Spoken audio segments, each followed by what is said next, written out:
I started out becoming a photographer this summer when I bought my first DSLR camera. And like I said, I'm not disappointed in purchasing it. It is a big learning process with just a bunch of trial and errors that will help you learn how to run the camera, as well as using the settings, the lenses, and for the certain picture for you trying to capture the moment. Several people are satisfied with their generic iPhone or Android cameras, and I just wanted to get something more powerful because I think taking pictures is very interesting. Quoted by one of the first photographers that I was intrigued by when I got introduced to DSLR cameras and photography was Robert Frank. He stated that there is one thing in photography that must contain the humanity of the moment. That is basically the main goal for capturing the perfect photo for the setting, and that is what I am inspired to do every time I snap the image. I'm an aspiring amateur photographer. I wouldn't say anything of me being highly knowledgeable about this stuff, but I do know some things. I never really thought photography was interesting before last year. I just thought it was cool. My uncle had a cool camera and everything, so I figured it would be something cool to get into.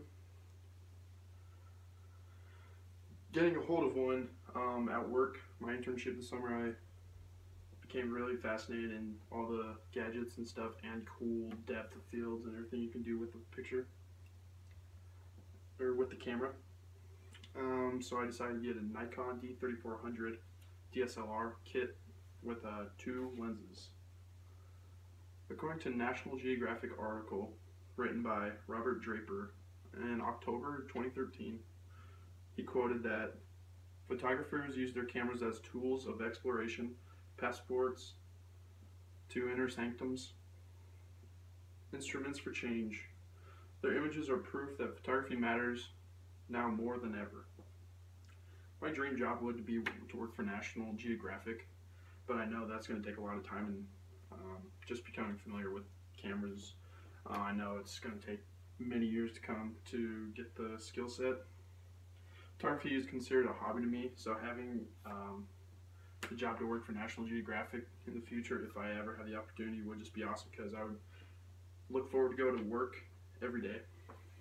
It wouldn't be considered work because I consider it a hobby.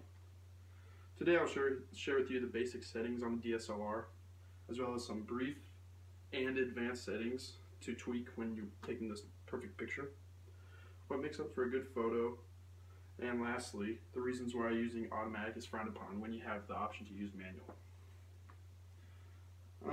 To start off are the basic settings as well as the advanced settings. Some of the basic settings start out with the automatic preset. According to digitalphotographyschool.com, an article posted by Elliot Hook states that using the auto preset is a great way to become familiar with the aperture and shutter speed because it is automatically set for them, and it'll help you understand later times what using manual, what you should set for both of those settings.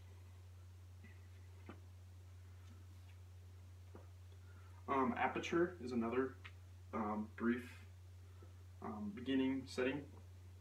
It is also known as the f-stop. An incredibly informative article written by Nassim Mazharov on September 4th of 2017 describes that aperture is one of the most important aspects in a photo because it stresses the depth of field view in the photographer and blurs out the background to set the main focus on the image to stand out.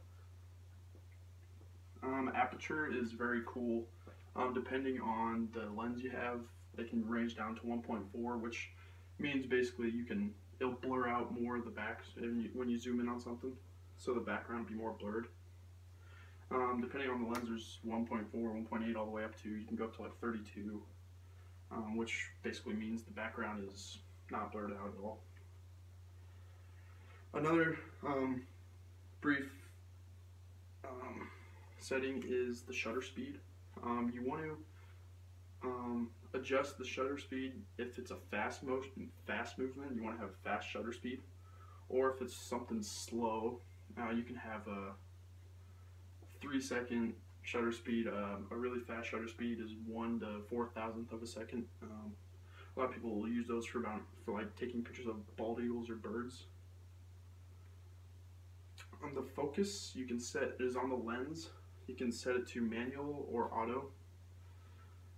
I have both of my lenses. One's automatic and one's automatic and manual, so you can adjust both. So besides the brief settings, you can do advanced settings, which you can get really technical with these advanced settings in the camera, but for the time frame, I'm just going to talk briefly about them. There's a time-lapse shooting and a delayed shutter speed for a tripod. The time-lapse is a really long-lasting picture. A lot of people use it for night skies and stuff. And with the tripod, you want to have that if it's a long time-lapse video, so it's sturdy. The exposure compensation is the metering system that'll help with getting the best lighting out of your photos. It'll tell you if before you even take the picture if it's going to be a bright or a dark photo. The photo orientation is landscape, portrait, or panorama. Panorama is really wide, landscape's wide, and portrait is more of an up and down, less wide image. You can also use meter focusing, which is there's different options. On my camera there's a point focus, which you can point directly to what you want the picture to be focusing on, as well as there's a wide focus, which will get a wide area of stuff to focus on. And then face focus, which will be, it doesn't even have to be one person in the photo, it could be several, and they'll just focus on their face. So it doesn't get anything blurred like anything focused like in the background, and their face wouldn't be blurred. There's also photo processing, which is formats of NAF, RAW, JPEG, RAW, and RAW-JPEG. An award-winning photographer, Patrick Began, wrote on January 4, 2017, describing the power of post-processing photography. He states that you can keep the post-processing simplified because you want to have the feeling that you are not all over again when you take the picture. My image, he quoted, "My image that I saw when I was there, more so what I felt when I was there. It is important to remember that seeing and that feeling and use the data your sensor collected to recreate it." There's also delighting, which you can use standard, or I like to use vivid. It makes everything more colorful on the picture quality. It's a preset before you even take the picture, it's automatically set. So now we have some of the basic and advanced settings DSLRs are capable of. Let's talk about what makes up for a great photo. Many people have their opinions. A descriptive article written by a well-known photographer named Jason Maintz on March 3rd, 2013 describes what makes up for a great photo in his opinion.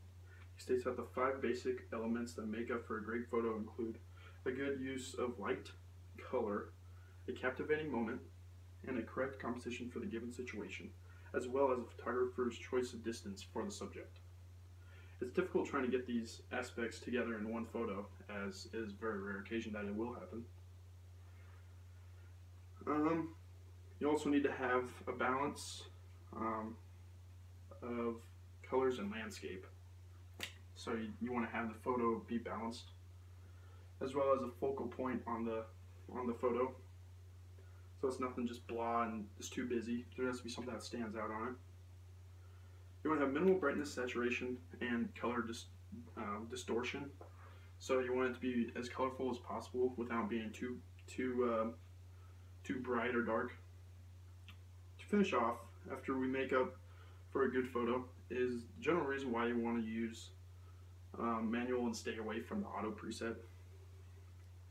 Beach Camera wrote in their Photography 101 blog page on October 22nd, 2015, the main reason to shoot in manual mode is basically, in 2 words, take control. Becoming familiar with manual settings It does take time, but there is no comparison in image quality when compared to auto. It is really a big difference, and it brings out picture compared to the blah auto settings. I rarely will use the auto preset, just in case if in a situation where you don't have time to adjust settings, you can just use the auto. So the one article I remember reading this summer when I first got my camera was written by B. Britnell on March 21st or March 31st, 2016. She basically described manual mode on the camera to the beginners who were just entering photography. She described that the exposure triangle is in very explanatory terms, stating that there's three factors: the ISO, the shutter speed, and aperture. And she says it's a She says that learning to manipulate these settings in relation to each other will result in beautiful and unique photos, even under harsh lighting circumstances. In conclusion, we've covered a lot of information on DSLR photography and these handful of minutes. There's so much more to talk about with the time frame. It's very difficult to get all this information in. So I hope you learned a few things about taking the perfect photo and the settings that go into it. Photography is a very complex task to take on. The one thing that it does need to remain interested into it is patience. You can be content with just the auto preset, or you can broaden your horizons and explore through the manual settings. Like I said before, I consider photography a hobby for me. Mentioned on photographyconcentrate.com, my motto is mentioned on there, which is forget about your worries. They say that photography is something that you get immersed in. You lose yourself in shooting, and all your worries and daily stress melt away.